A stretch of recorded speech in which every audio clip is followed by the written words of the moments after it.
देश की नागरिक हूँ जिसके होठों में गंगा और हाथों में तिरंगा है। वो देश जो कभी सत्यम शिवम सुंदरम, कभी वंदे मातरम और कभी पंजाब सिंध गुजरात मराठा द्राविड़ उत्कल बंग है। मैं उस देश की नागरिक हूँ जो हर ठुकराए हुए का सरल स्थलीय बन जाता है और 7 समुंदर पार परदेशियों को भी अपने ब्रदर एंड सिस्टर कहकर बुलाता है, क्योंकि प्रेम की पूजा भूमि भारतवर्ष कहलाता है, क्योंकि प्रेम की पूजा भूमि भारतवर्ष कहलाता है।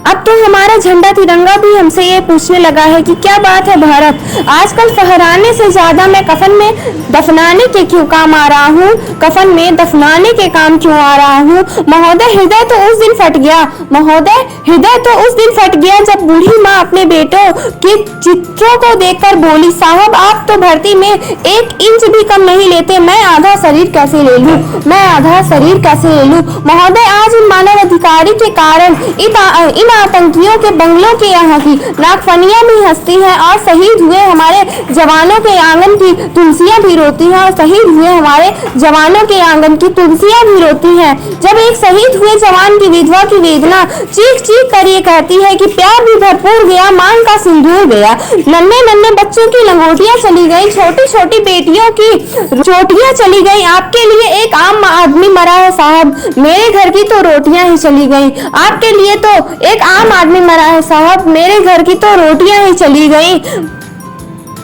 हम ना ऐसे समाज में जीते हैं जहाँ पत्थर की मूरत को लगते हैं 56 भोग और भूखे तड़पते सो जाते हैं लोग, और भूखे तड़पते सो जाते हैं लोग। मजदूर को मजदूर समझिए, मजबूर नहीं, गरीबों को काम दीजिए, दान नहीं, और अगर दान देने की इच्छुक है तो जीते जी रक्तदान कीजिए और मरने के बाद अंग दान देकर किसी मरते हुए को जीवन दान।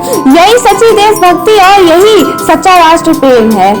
आप सभी को 15 अगस्त की हार्दिक शुभकामनाएं।